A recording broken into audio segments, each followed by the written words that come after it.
Bom, a prosa hoje vai ser um pouquinho mais curta. Hoje eu quero conversar sobre escolhas conscientes.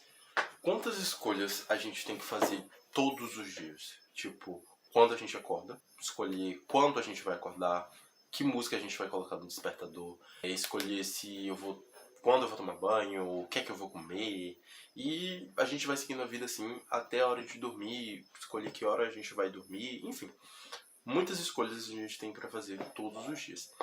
E para tentar facilitar a nossa vida, a gente acaba fazendo as coisas meio que no automático, porque a gente não fica gastando tanta energia também com essas 1001 escolhas que a gente tem que fazer. Só que, pensando nessa questão de automatização, a gente vai criando hábitos. Mas esses hábitos surgiram a partir de escolhas conscientes que fizemos.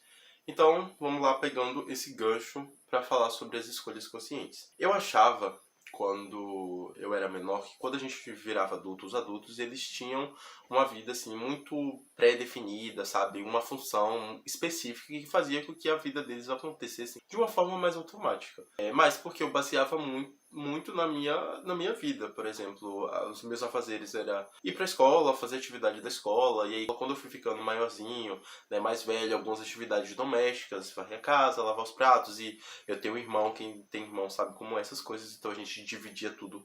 Então eu tinha essa questão mais pré-definida, só que na verdade, esses hábitos que eu tinha foram escolhas dos meus pais, que foram esses indivíduos adultos que fizeram essas escolhas de forma consciente para determinar o que eu ia fazer na minha vida. Só que aí, quando a gente vira adulto, a gente tem que tomar as nossas próprias decisões. E isso me pegou principalmente na questão de relacionamento. Eu achava que os relacionamentos também, assim como a vida, eu achava que acontecia de uma forma mais fluida. Só que não, e aí, tanto em questão de relacionamento amoroso, ou relacionamento de amizade, ou relacionamento familiar. Se você não toma atitudes conscientes para manter esses relacionamentos, eles não serão mantidos. Eu acho que isso é uma das dificuldades que existe na questão de amizades quando a gente entra na faixa dos 20 anos. A gente geralmente tem poucas amizades e aí entra aquele conceito de amigos de baixa manutenção, se eu não me engano. Eu não gosto muito desse conceito, mas enfim. Mas esse é assunto para outro vídeo. Como eu falei, se a gente não escolhe conscientemente manter esses laços, a gente não vai manter. Mas é óbvio que a gente tem estímulos. Por exemplo, os vínculos familiares. A gente tem o estímulo sanguíneo, que querendo ou não é algo que acaba unindo, né, a gente e algumas pessoas desde quando a gente nasce e vai unir pro resto da vida, a gente querendo ou não. Pelo menos vai ter algum um vínculo, sabe? Tipo assim, aquela pessoa é meu familiar. No caso do relacionamento de amizade, a gente tem o estímulo de que a gente gosta do convívio com aquela pessoa. Geralmente, pra gente considerar alguém como amigo e querer ter aquela pessoa por perto, a gente gosta de conviver com aquela pessoa. Então a gente, querendo ou não, tem esse estímulo. E no relacionamento amoroso tem aquela questão da paixão e tudo mais. Então, geralmente a gente tem estímulos, mas mesmo tendo esses estímulos, se a gente não escolhe conscientemente alimentar esses vínculos, eles não serão mantidos. Então, se a gente não escolhe aquele final de semana e ver os parentes, e ver os primos, os tios, os avós, a gente não vai ver. Se na questão da relação de amizade, se a gente não escolhe marcar aquele dia, nossa, que dificuldade, viu, gente? Marcar encontro com amigos depois que a gente vira adulto é muito difícil.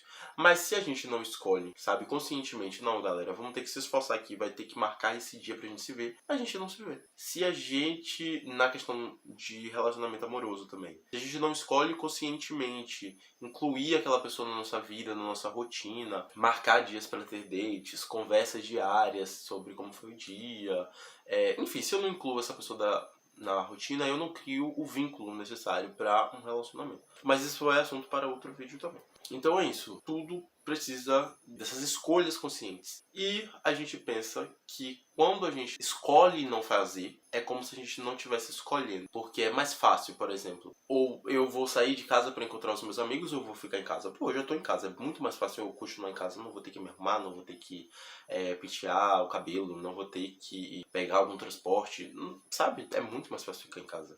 Vou até evitar várias outras escolhas que a gente tem diárias, né? Como eu falei. Mas o ato da gente escolher não ir é uma escolha. É aquela questão, todas as nossas escolhas, elas acabam influenciando um pouco como vai ser a nossa vida. As coisas na vida só funcionam quando a gente entende que a gente tem que fazer essas escolhas de forma consciente. A mesma coisa que a questão de hábitos saudáveis. Todo mundo sabe que a gente tem que comer saudável, fazer exercício físico, beber água. Mas se a gente não escolhe fazer isso, a gente não faz. E aí tem aquela questão também, eu não sei se as outras pessoas são assim, mas eu sou assim. Se eu não consigo fazer, tipo, 100%, eu não quero fazer nem 50%. Só que assim, feito é melhor do que perfeito. Então, a gente precisa tomar essas escolhas. E aí é algo que, além dessa questão dessa rigidez, sabe, de querer que as coisas, elas funcionem logo 100%, ou sejam boas logo 100%, logo no início que a gente precisa tomar essas escolhas, tem a questão de a gente persistir além disso, porque assim, geralmente, quando a gente toma escolhas de forma repetida, essas escolhas se tornam hábitos. Os hábitos acabam sendo aquela questão mais fluida, mais fácil de realizar. Mas a gente não consegue esperar até virar um hábito, sabe? A gente, ou até dar resultados, sabe? A gente quer algo ali na hora, ou a gente não quer fazer. Então, eu acho que a grande dificuldade por trás disso é essa coragem, essa força para persistir e criar esse hábito novo. Por que eu tô falando isso? Porque muitas dessas escolhas conscientes são coisas importantes que a gente precisa fazer e a gente não faz. Mas é isso. Eu acho que quando a gente acaba botando na cabeça, sabe, se motivando e conseguindo fazer, mesmo sem vontade, por pelo menos algum tempinho, isso se torna um hábito e se torna mais fácil. Por exemplo, eu já vi as pessoas falando da regra dos 21 dias, ou regra dos 30 dias, de a gente tomar uma atitude consciente por 21 dias, depois desses 21 dias vai se tornar um hábito. Enfim, a minha reflexão de hoje era essa. Na vida, nem tudo vai acontecer de forma automática. E se a gente quer algum resultado, se a gente quer alguma mudança, se a gente quer alguma coisa, tipo, não tem o que fazer, a gente tem que fazer, a gente tem que tomar essa escolha de forma consciente. Senão, a gente vai estar escolhendo não fazer. É isso.